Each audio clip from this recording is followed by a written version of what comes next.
Algunas de las temáticas que se desarrollaron el día de ayer en el 37º Seminario Internacional Mercado de la Construcción fueron: estructura del mercado nacional de la construcción,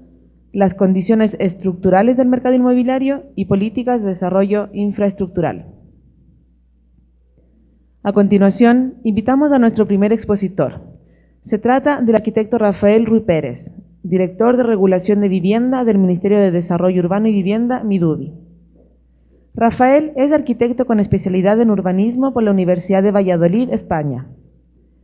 Especialista en mejoramiento del hábitat popular por la Universidad Mayor de San Simón de Cochabamba, Bolivia. Magíster en hábitat por la Universidad Nacional de Colombia, en Bogotá. Diploma de Estudios Avanzados en Geografía y Urbanismo por la Universidad de Valladolid. Tiene 15 años de experiencia en el ámbito de la cooperación al desarrollo en Bolivia, Nicaragua, Marruecos, Colombia, Haití y Ecuador. El arquitecto Rafael Ruy Pérez nos presenta el tema Desarrollo del mercado de la vivienda social. Bueno, buenos días tengan todos y todas. Desde la Superintendencia de Control de Poder de Mercado le solicitaron al Ministerio de Desarrollo Urbano y Vivienda hacer una ponencia sobre el desarrollo del mercado de vivienda de interés social. No conozco exactamente cuáles fueron los temas que se discutieron ayer. Quizás hay algo de lo que diga que se repite, pero espero que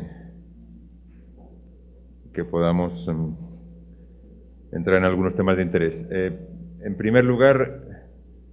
el tema de qué significa o qué es la vivienda de interés social. Hay distintas definiciones. El Ecuador en realidad tiene algunas, pero no están oficializadas a nivel nacional. Solamente en algunas ordenanzas municipales existe una definición.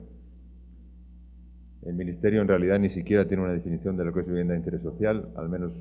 que esté estandarizado. Sí que hay características que la definen en los reglamentos que regulan la aplicación de los subsidios de vivienda, pero bueno, como referencia internacional tenemos la definición que hace Naciones Unidas, no solamente de vivienda de interés social, sino de lo que es vivienda en general, pero puesto que se trata de las Naciones Unidas, se entiende que esa definición de vivienda es el mínimo que debe tener, es el objeto de vivienda para cumplir con las funciones que debe cumplir. Entonces, bueno, ahí vemos que habla de que es un espacio equipado, dotado con servicios urbanos, habla de comunicación vecinal, desarrollo familiar y personal, que debe ser fija y habitable, que tiene que tener requisitos básicos de funcionalidad, seguridad, habitabilidad, accesibilidad y condiciones de confort, seguridad estructural, seguridad constructiva. Es decir, hay varios temas que el Ministerio en sus políticas debe atender para que esa vivienda de interés social cumpla con la satisfacción del derecho a la vivienda, que de eso se trata. En la Ley Orgánica de Ordenamiento Territorial y Uso y Gestión del Suelo, que está ahora mismo en discusión en la Asamblea Nacional, que ha sido presentada por el Ministerio y que se espera que a lo largo antes de que termine el año pueda estar aprobada, si es posible. Define la vivienda de interés social simplemente como aquella que está destinada a la población de bajos ingresos y a los grupos de atención prioritaria. Es decir, que plantea básicamente la acción del Estado en el tema de vivienda de interés social como una acción focalizada a aquellos grupos de población que tienen mayor necesidad y por lo tanto necesitan el apoyo del Estado para acceder. También la ley plantea, aunque puede que estos textos cambien porque no son el texto definitivo, puesto que, como les digo, está en discusión en la Asamblea, plantea que los programas de vivienda de interés social se deben ejecutar o implementar en suelo urbano dotado de infraestructuras y servicios y que tenga acceso a transporte público, que promueva la integración socioespacial. Es decir, que la vivienda de interés social no es solamente un objeto o una mercancía, sino que es algo que debe cumplir con unas funciones que tienen incidencia muy directa en la calidad de vida de las familias y que además deben estar integradas en el espacio urbano fundamentalmente donde se implantan. Por eso habla de transporte público, de integración socioespacial, etc. Y por otro lado, se establece también, se pretende fijar a través de esta ley orgánica que los procedimientos administrativos para la habilitación de suelo y la construcción de viviendas estén simplificados, de manera que un proyecto inmobiliario de vivienda de interés social no tarde 2 o 3 años en concretarse, sino que pueda hacerse un poco más rápido, porque el Ministerio se encuentra con ese problema a la hora de promocionar la oferta de vivienda de interés social desde la promoción inmobiliaria. Y la ley pretende obligar a los municipios a que cumplan este precepto, es decir, que emitan ordenanzas específicas para que la vivienda de interés social pueda tener una tramitología más sencilla y más rápida de la que existe ahora mismo. ¿Qué parámetros tiene el Ministerio definidos para considerar una vivienda como de interés social y por lo tanto recibir ayudas públicas del Ministerio? Entre otras, hay algunas otras, pero básicamente en la vivienda urbana, la vivienda debe tener una superficie mínima de 40 metros cuadrados, debe tener un precio máximo de $30.000, que en algunos casos incluye el valor del terreno, en otros no, y las familias que pueden acceder a los bonos, a los famosos bonos del Midubi, son las familias que tengan 2,9 salarios básicos de ingresos máximos. También hay una condición relacionada con el registro social, que bueno, no sé si saben lo que es el registro social, es un mecanismo de valoración de la situación socioeconómica de las familias ecuatorianas, que tiene un puntaje, y el Ministerio establece, además de ese valor máximo de los ingresos, un puntaje máximo en el registro social para poder acceder a los bonos de vivienda tanto urbana como rural. Puesto que el tema del que trata este seminario es el del mercado de la construcción, bueno, quería presentar un par de diapositivas de cómo el sector de la construcción ha sido uno de los sectores económicos que más ha crecido en los últimos años en relación a su importancia respecto al Producto Interno Bruto, llegando hasta el 11,43% en el año 2013, con un crecimiento continuo en los últimos 14 y 15 años. Dentro de ese mercado de la construcción, vemos que en la relación que existe entre el crecimiento del PIB per cápita, en este caso, en relación a los permisos municipales de construcción, el crecimiento de los permisos municipales ha sido bastante superior al crecimiento del Producto Interno Bruto. Eso significa, de alguna manera, que el sector inmobiliario en Ecuador tiene una evolución de crecimiento superior a la evolución del crecimiento general de la economía. Por otro lado, como parte de ese crecimiento del sector de la construcción, haciendo un análisis rápido de cifras gruesas que no siempre son exactas, pero que nos pueden servir como indicativo o como indicador, vemos que en los últimos 7 años, desde el año 2007 hasta el año 2013, por un lado, la inversión en vivienda del Ministerio ha sido muy superior a la de los años anteriores, y por otro lado, la importancia que ha tenido respecto al volumen del sector de la construcción, pues ha tenido su punto más álgido en el año 2008, que fue el año en el que más inversión hubo, en el que más viviendas se apoyaron desde el Ministerio, llegando casi al 6% de importancia en relación con el total del sector de la construcción en el país. Ahora mismo, puesto que el sector ha crecido mucho y que ha habido mucha construcción de infraestructuras, esa importancia ha descendido en los últimos años, pero eso no significa que la inversión del Ministerio haya descendido, sino que se ha mantenido más o menos constante, aunque su importancia respecto al sector de la construcción no es tan significativo. Después de estos datos generales relacionados con el mercado de la construcción y con la importancia de ese mercado en relación a la economía, la idea es ver ahora un poco en qué está trabajando el Ministerio para impulsar el mercado de la construcción, que en realidad es el tema que queríamos exponer principalmente. Aquí vemos en los últimos 7 años de esa inversión importante que ha hecho el Ministerio, cuál es la distribución en función de las modalidades del sistema de incentivos a la vivienda, urbanos en este caso. Y como ven, la mayoría o la mayor parte de la inversión ha ido a una modalidad que se denomina construcción en terreno propio, que es el apoyo a las familias que poseen un terreno y que desean construir su propia vivienda individual. El Ministerio facilita un apoyo, un subsidio, un bono por un valor que ahora mismo está establecido en $6.000 y o bien directamente el Ministerio en contratación pública o bien a través de mecanismos de contratación privada con actores de la construcción o con profesionales de la construcción de pequeña escala, se construyen viviendas bien individuales en el medio urbano principalmente, o bien grupales en el medio rural, porque la política de vivienda rural ahora mismo exige que los proyectos de vivienda se agrupen.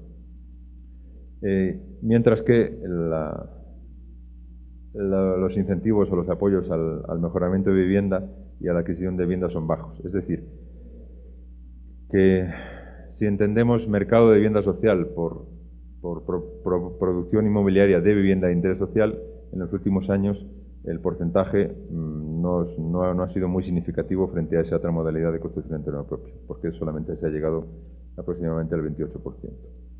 Aunque sí es cierto que a partir del año 2010 se ha intentado revitalizar la oferta inmobiliaria de vivienda de interés social a través antes del Banco Ecuatoriano de Vivienda, que como sabrán está en proceso de liquidación, y ahora mismo a través del Banco del Estado. Más adelante veremos cuáles son exactamente los incentivos que hay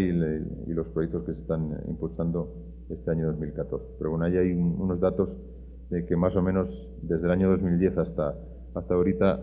a través del Banco Ecuatoriano de la Vivienda se han impulsado o apoyado 78 proyectos con un volumen de aproximadamente 23.600 viviendas.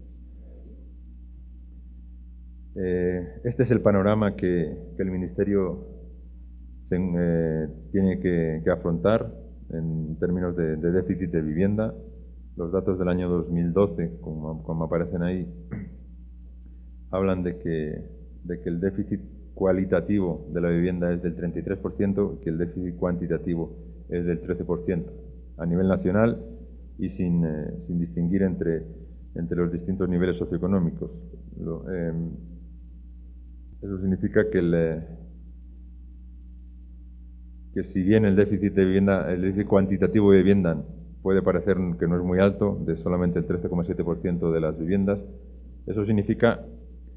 que de las viviendas que existen, el 13,7% son inservibles, es decir, que hay que sustituirlas completamente. Y el 33,2%, es decir, un tercio de las viviendas que existen en Ecuador, necesitan de mejoramiento. Por eso el Ministerio, entre otras cosas, está intentando potenciar o impulsar más el mejoramiento que la vivienda nueva para poder cubrir este déficit cuantitativo.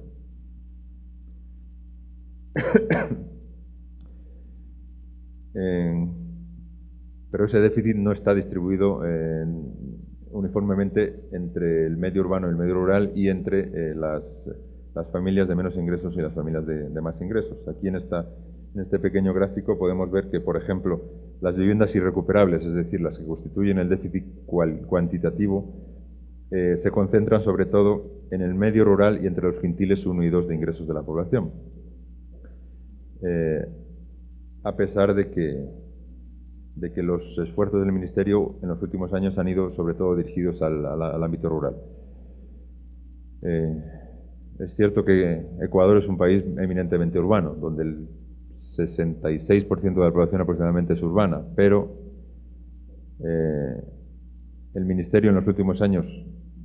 ha financiado sobre todo vivienda rural por una razón bastante sencilla, que no significa que es una justificación de por qué se hace eso. En el medio rural la obtención de suelo es mucho más fácil que en el medio urbano.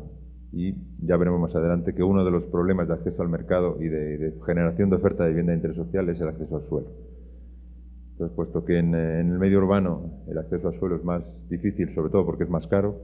y los límites que se establecen a los precios de la vivienda hacen que en algunos casos sea prácticamente imposible construir una vivienda de menos de $30.000 en el medio urbano. Se están tomando medidas para corregir ese tema, pero hasta ahora el Ministerio se ha encontrado con ese problema. Vemos también que en el caso de las viviendas recuperables, es decir, las que necesitan mejoramiento, las que suponen déficit cualitativo, en el medio rural también se concentra la mayoría entre los quintiles unidos. Es decir, que si bien la mayoría de las viviendas están en el medio urbano, puesto que, como decía, 2/3 de la población vive en las ciudades, los datos de déficit se concentran sobre todo en el medio rural. Bueno, esa es una de las razones por las que también se ha invertido sobre todo en el medio rural, además de la que les comentaba antes.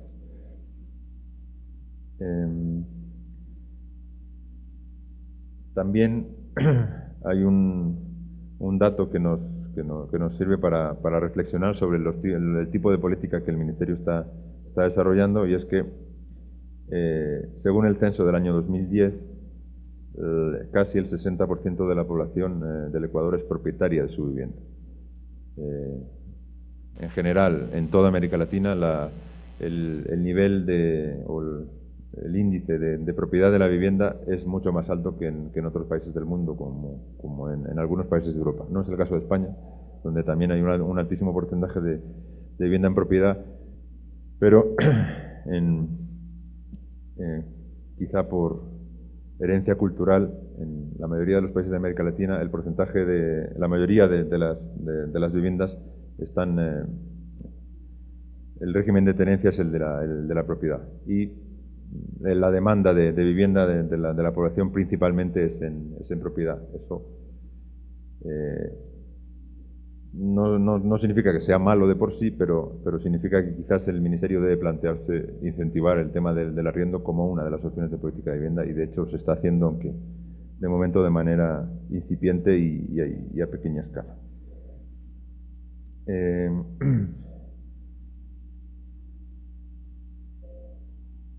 Se podría decir que a grandes rasgos tendríamos tres tipologías de producción de vivienda.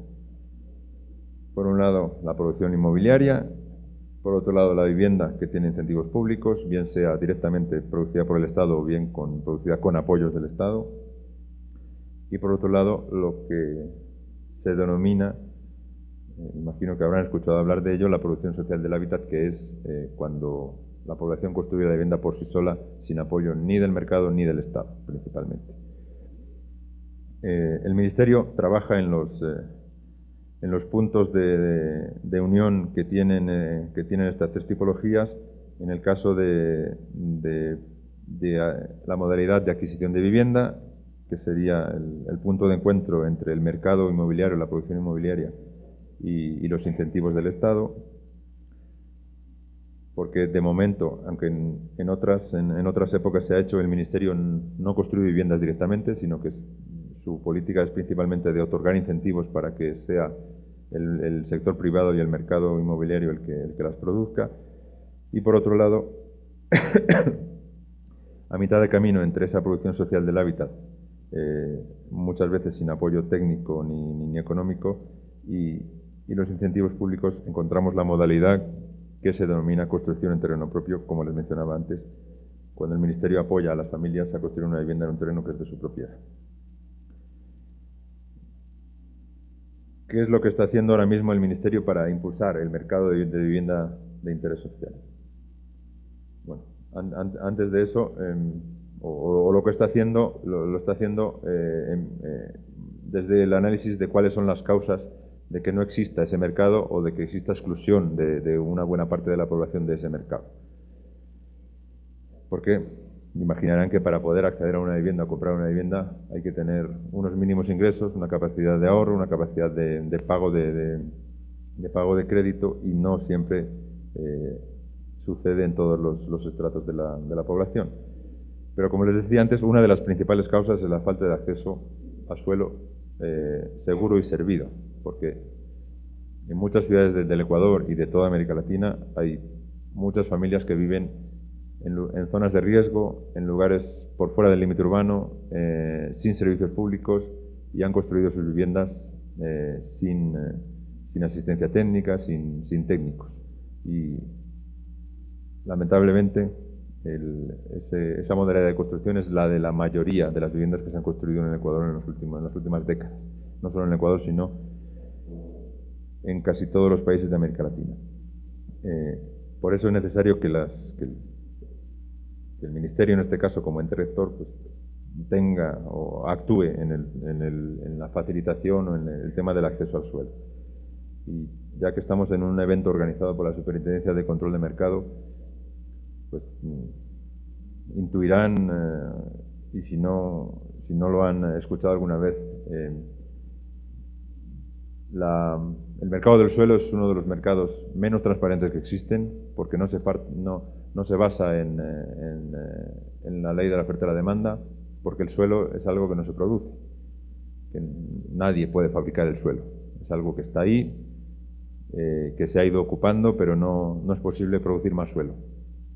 salvo que uno construya una losa y pueda hacer una casa encima. Esa es la única manera de producir suelo en realidad, pero en líneas generales el suelo no se produce. Y además, en la mayoría de los casos, el suelo está en manos de pocas personas. En Europa es más significativo, salvo en los casos en los que el suelo es de la reina, como en el caso de Inglaterra, donde el suelo no es privado, pero en España al menos se dice que el suelo es un mercado monopolístico porque está en pocas manos, y esas pocas manos se ponen de acuerdo para regular los precios. Y si no hay intervención del Estado, esos precios suelen ser precios especulativos. Luego veremos qué acciones concretas se están intentando llevar a cabo para solucionar o intentar solucionar este problema, que no es sencillo. Por otro lado, tenemos como otra de las causas de exclusión del mercado de la población de menores ingresos, que es la población, como decía antes, en la que el Ministerio focaliza sus intervenciones, que es la falta de acceso al crédito. La banca tradicional escasamente presta a quien no tiene garantías, y sobre todo a quien no tiene ingresos regulares y a quien no tiene un rol de pagos que presentar diciendo mis ingresos son tantos mensuales. Y sabrán que en Ecuador y en los países del entorno el grado de incidencia de la economía informal y por lo tanto de los ingresos irregulares es importante, de manera que una buena parte de la población está por fuera del mercado financiero. Y por otro lado, que está ligado a las dos anteriores, pero que también es importante señalar, que es que si hay exclusión del mercado es, entre otras cosas, porque no hay oferta. Si no hay promotores inmobiliarios que construyan vivienda de menos de $30.000, significa que no hay oferta de vivienda de interés social y que el Ministerio no puede entregar ayudas para que las familias de menores ingresos puedan acceder a ese mercado. Por mucho que el Ministerio quiera otorgar incentivos a la demanda, si no hay oferta es difícil que esos incentivos se concreten. ¿Qué está haciendo el Ministerio en el ataque de esos tres tipos de problemas? En relación a la falta de acceso a suelo seguro y servido, como les decía antes, está en trámite en la Asamblea Nacional la Ley Orgánica de Ordenamiento Territorial, Uso y Gestión del Suelo, que no sé si han escuchado en los últimos meses las declaraciones que van y vienen desde la Presidencia de la República a la Alcaldía de Guayaquil y vuelta, o a las alcaldías de las principales ciudades, en el sentido de que algunos alcaldes opinan que esta ley viola la autonomía municipal, cuando en realidad desde desde mi punto de vista técnico, no político, es que lo que la ley pretende es apoyar a los municipios para que puedan regular su propio mercado de suelo o el mercado del suelo que hay en sus ciudades. Y se están habilitando, o la ley habilitará, entre otras cosas, mecanismos de obtención de suelo para vivienda de interés social, haciendo obligatoria en los nuevos desarrollos la cesión de suelo no solo para equipamientos y espacios verdes, sino también para vivienda de interés social, de manera que los municipios puedan obtener suelo gratuito para poder desarrollar proyectos de vivienda de interés social, que es algo que se hace en casi todo el mundo, no es algo que se está inventando el Ministerio de Desarrollo Urbano y Vivienda en el Ecuador. Y por otro lado, intentar regular el mercado de suelo a través de un tema que también está recientemente en los medios de comunicación, la captación de plusvalías. Es decir, bajo el principio de que el derecho a construir no es un derecho inherente al suelo, sino que es un derecho que otorga el Estado a los propietarios del suelo. Es decir, alguien por el simple hecho de tener un terreno en un lugar considerado como urbano, o sea que está dentro del límite urbano y que por lo tanto es susceptible de construir un edificio encima, no por ser propietario tiene derecho de construir hasta el infierno y hasta el cielo, como dicen algunos, sino que es el Estado, el municipio o el Estado central, en las normas que se establecen, es el Estado quien otorga ese derecho. Y si la Constitución de la República reconoce la función social y ecológica de la propiedad, con base en ese principio constitucional, la ley plantea que el Estado central o los municipios, fundamentalmente los municipios, pueden usufructuar de esa plusvalía que genera el desarrollo urbano, que es un desarrollo que debe estar o debería estar en función de la colectividad y de la sociedad y no solamente en función de los intereses privados. Por otro lado, en cuanto a la falta de acceso al crédito, se están planteando incentivos para la concesión de créditos hipotecarios, fundamentalmente a través de un acuerdo que está por firmarse con la Corporación Nacional de Finanzas Populares, que es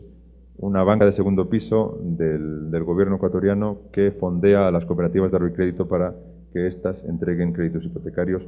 a esas familias que tradicionalmente no han tenido acceso al mercado inmobiliario, al mercado financiero. Y por otro lado, ante la falta de oferta de vivienda, se están estimulando a algunos promotores inmobiliarios que pueden estar interesados en la producción de vivienda de interés social a través de líneas de financiación a esos proyectos desde el Banco del Estado. Ahora veremos cuáles son las condiciones que se están planteando.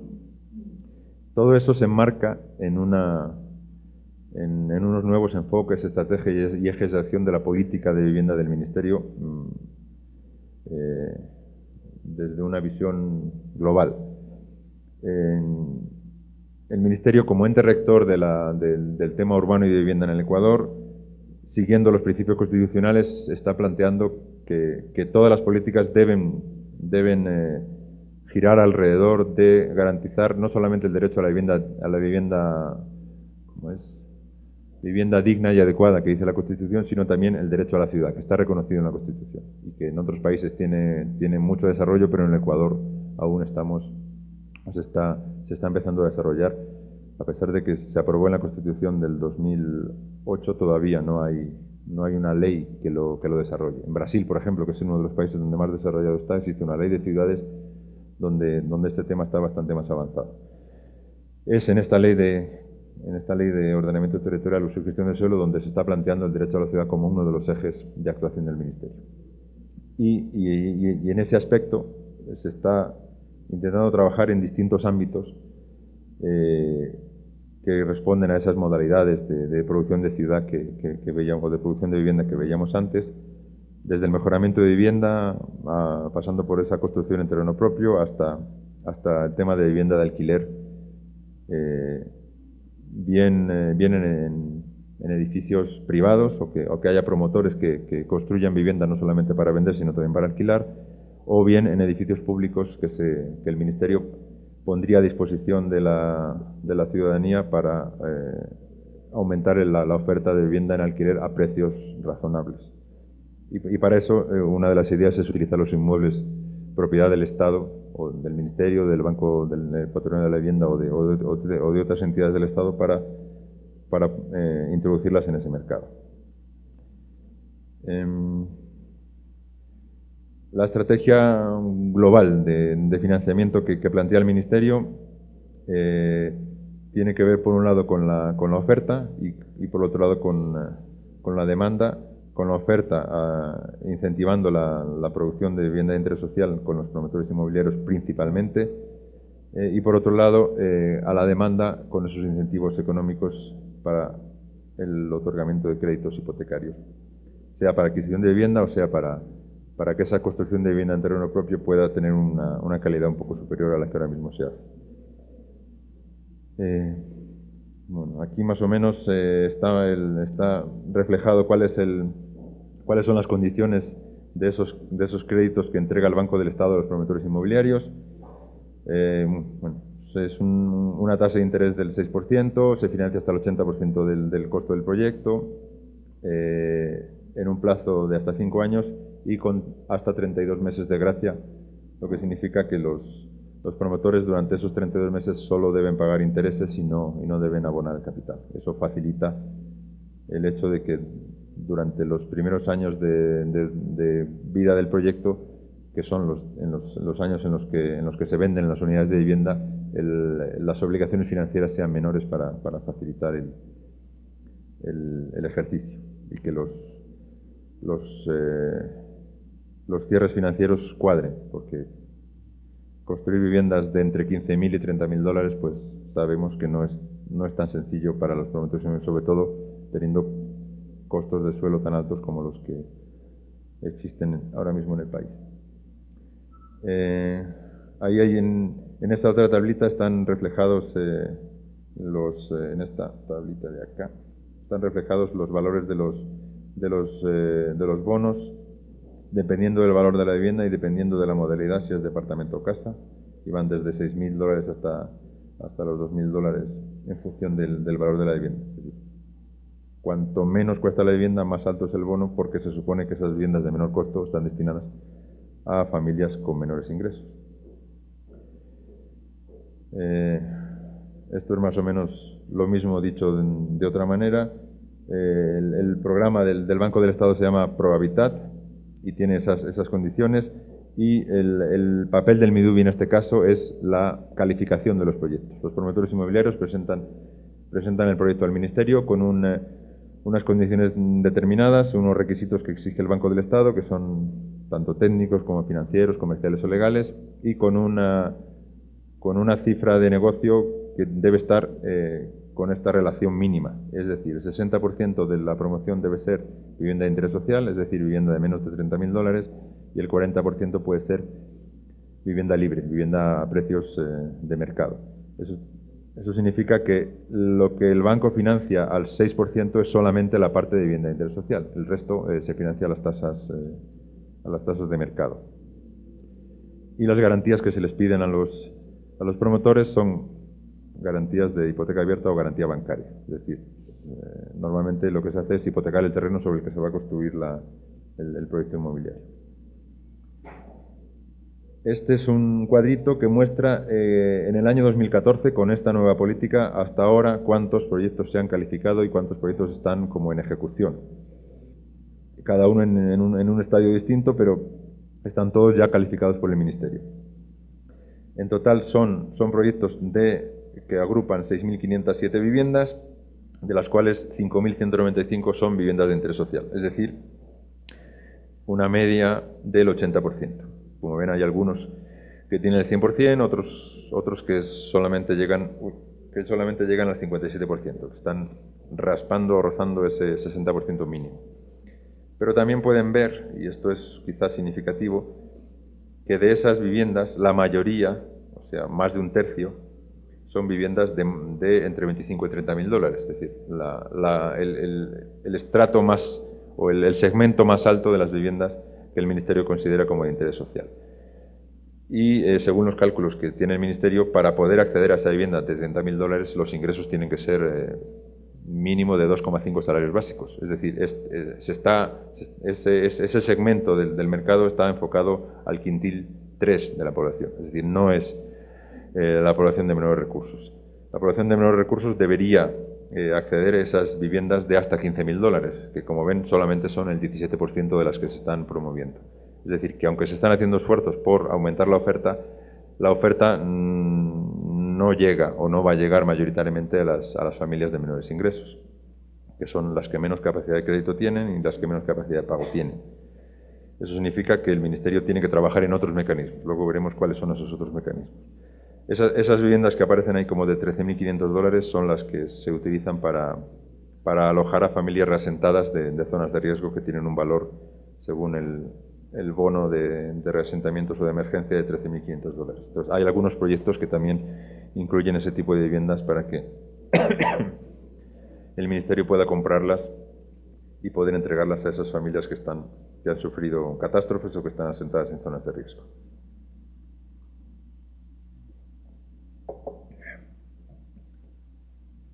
Por lo que se refiere a esa segunda parte del tema de financiamiento, ya hemos visto los incentivos a la oferta, ahora veamos los incentivos a la demanda. La facilitación del acceso al crédito de esas familias que tradicionalmente han estado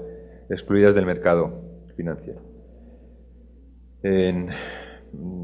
3 componentes en los que se están trabajando. Por un lado, el crédito de segundo piso a organizaciones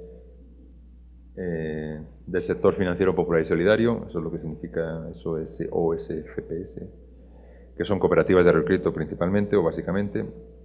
Es decir, la CONAFIPS fondea esas cooperativas para que puedan entregar créditos al usuario final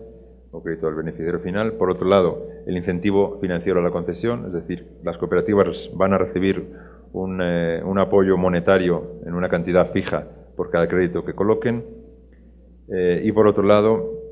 garantía para cartera de vivienda, es decir, se va a crear un fondo de garantía para que esas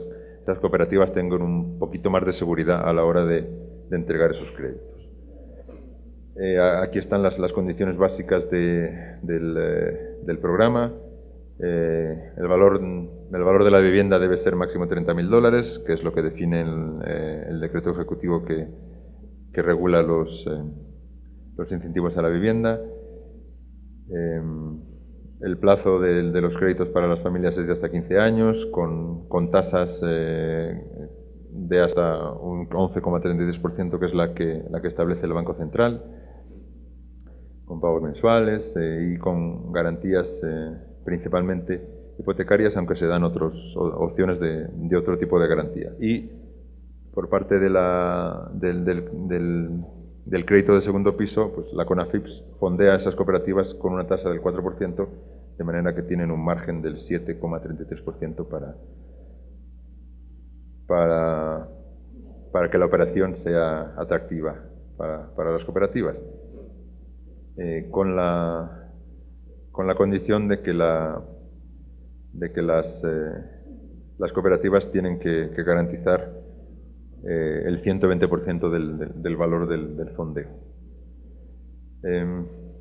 Bueno, estos son los incentivos que el Ministerio entregará a esas cooperativas que entreguen los créditos en función del valor del préstamo. Los préstamos van a ser entre 4 y 25.000 dólares y se apoyarán o se incentivarán con unas cifras de entre 200 y 250 dólares. En el caso del crédito de mejoramiento, las cooperativas van a intentar impulsar ese producto, pero en este caso no va a haber incentivo a la colocación. Y por último, el Ministerio se plantea que, puesto que ese incentivo a la oferta de vivienda no va a llegar a las familias de menos recursos, y que el Ministerio no puede o no debe excluirlas de su política, lo que se está planteando es ir a intentar incentivar el punto de encuentro de estas tres modalidades, que esté a mitad de camino entre la producción inmobiliaria y la producción social del hábitat, y que tenga incentivos del Estado. Antes veíamos esas dos modalidades, y una de las modalidades que se está intentando impulsar e incentivar es el sector de las cooperativas de vivienda, que se podría entender como promoción inmobiliaria, porque no es una familia que se construye su casa en su terreno, sino que es una construcción de un conjunto de viviendas en un terreno grande para varias familias, pero con la diferencia de que esa producción inmobiliaria es autogestionada a través de la figura de la cooperativa. Es decir, que podríamos, por un lado, es producción social del hábitat porque son las propias familias las que promueven o las que gestionan su proyecto de vivienda, y por otro lado tendría alguna característica similar a la producción inmobiliaria. El Ministerio está intentando ir por ese camino para que esas familias que no tienen acceso al mercado o que no tienen oferta disponible, pues puedan generar su propia oferta. Para eso, pues, el Ministerio debe apoyar en varios ámbitos. Este tema de la producción social del hábitat, que es la manera en la que tradicionalmente se han construido la mayoría de las viviendas y la mayoría de los barrios de las ciudades de América Latina, se podría cuestionar si dinamiza o no dinamiza la economía, es decir, si es significativo desde el punto de vista de su importancia económica, puesto que son actuaciones muchas veces individuales y de muy pequeña escala, pero según estudios que se han realizado en México concretamente, que es donde más se ha avanzado en el estudio de este tipo de producción de vivienda o de producción de hábitat,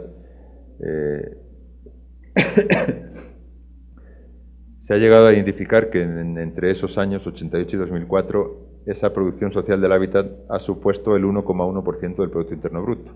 Si hacemos referencia a la gráfica que veíamos al principio, donde la inversión del Ministerio de Vivienda en los últimos años era como del 1,71% del sector de la construcción, en este caso es el 1,1% del Producto Interno Bruto del país, que en volumen de inversión es enorme. Ahí vemos que en el año 2005 se calculaba que esa producción social del hábitat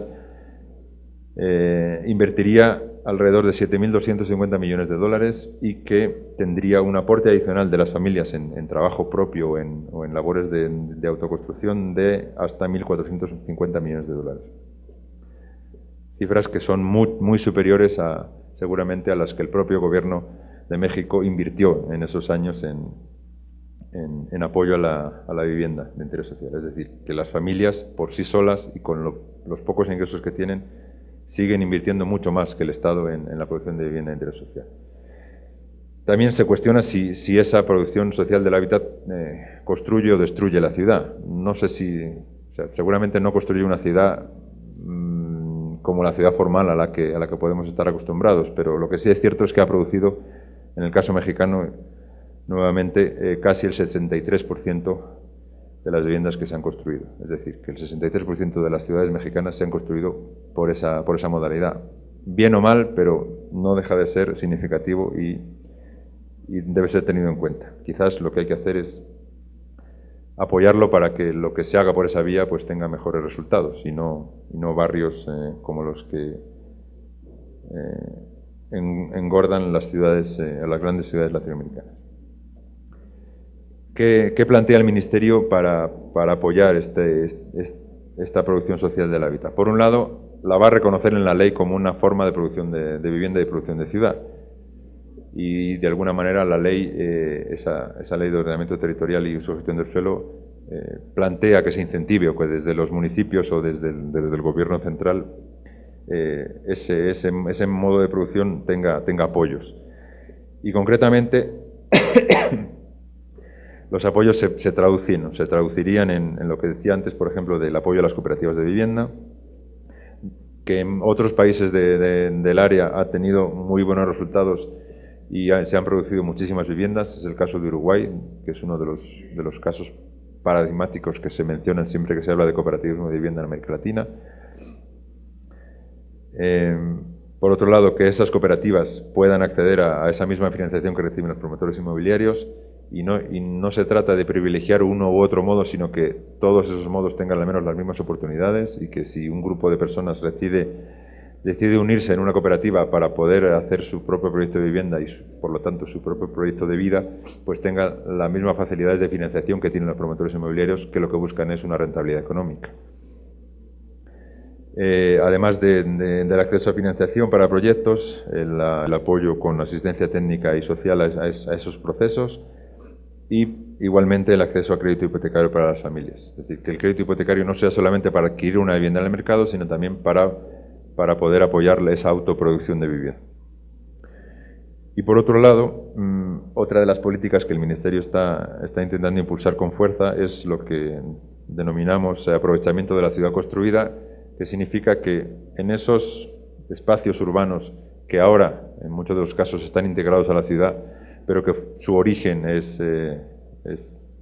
está en esta producción social del hábitat, donde hay viviendas que necesitan mejorarse, o donde hay vacíos urbanos con lotes que están vacantes o con lotes que están subutilizados,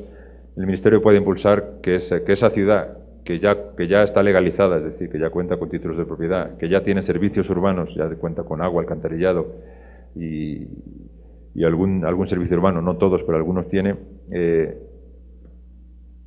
consideramos que es más, desde el punto de vista de la sostenibilidad urbana, es más conveniente densificar o aprovechar mejor esa ciudad que ya está servida, que no ir a buscar nuevos terrenos para producir ciudad nueva donde no hay servicios. Urbanizar el campo es caro, no solamente desde el punto de vista económico, sino también desde el punto de vista ambiental. En Quito ahora mismo el crecimiento que está habiendo hacia el sur de la ciudad está urbanizando los mejores terrenos agrícolas del Ecuador. Y eso es un costo, no solamente para la ciudad, sino para todo el país. Hay quien dice que durante, no recuerdo si son 10, 15 años, la ciudad de Quito podría crecer al interno de lo que ya existe, que no necesita nuevas expansiones para absorber la población que llega y la población que se produce al interno. Eso significa que hay todavía mucha oportunidad de no necesitar suelo nuevo para ocupar, y por lo tanto suelo nuevo que además es caro, sino que con la ciudad que ya está construida y que ya está servida y equipada se podría dar cabida a esa demanda de vivienda que no es atendida. Por eso se plantea acciones de mejoramiento integral de barrios, tanto desde el punto de vista urbano, en este caso en colaboración con los GATS de las ciudades, y de vivienda. Ahí es donde entra el Midubi. Se está fomentando la colaboración entre los municipios y el Ministerio para que cada uno se ocupe de lo que le corresponde. En el caso de los servicios o de la pavimentación de vías o de los equipamientos o de los espacios públicos o espacios verdes, es competencia del municipio, y en esos lugares donde los municipios se comprometan a hacer ese mejoramiento urbano, el Ministerio puede apoyar o financiar el mejoramiento de vivienda o la densificación de esos espacios. Bien densificando en altura, como decía antes, la única manera que se me ocurre de producir suelo es construir una losa para construir una vivienda encima, en las viviendas que son solamente de una planta, y en esos barrios o en esa ciudad ya construida hay muchas viviendas que pueden ser susceptibles de eso, o si no, lotes que están subutilizados que puedan aumentar su índice de ocupación para poder producir nuevas unidades de vivienda. Y eso es lo que denominamos, que no está todavía del todo definido cuál va a ser el mecanismo, pero que se está intentando impulsar, micropromoción inmobiliaria. Es decir, que la promoción inmobiliaria no necesariamente tiene que ser en grandes proyectos con muchas unidades, sino que en un barrio X de una ciudad X, ya sea Quito, Cuenca, Guayaquil o cualquiera de las ciudades grandes o intermedias del Ecuador, puedan producirse 50, 100 viviendas en un espacio donde ya existen 500, pero donde cabrían 1000. Quizás porque la densidad es muy baja y la ciudad está en muchos casos muy mal aprovechada. Y si bien es cierto que la población urbana, no solo en el Ecuador, sino en todo el mundo, va a crecer y sigue creciendo, desde un punto de vista de sostenibilidad ambiental, social, ecológica, desde todos los ángulos, desde que se mire la sostenibilidad urbana,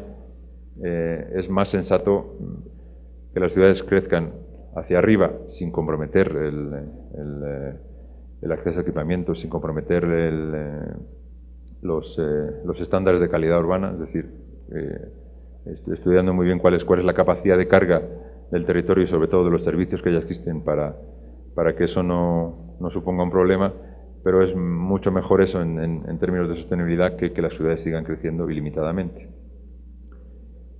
Y creo que esto es todo lo que quería contarles. Así que si tienen alguna cuestión, alguna pregunta, alguna duda, pues con gusto la responderé. Muchas gracias.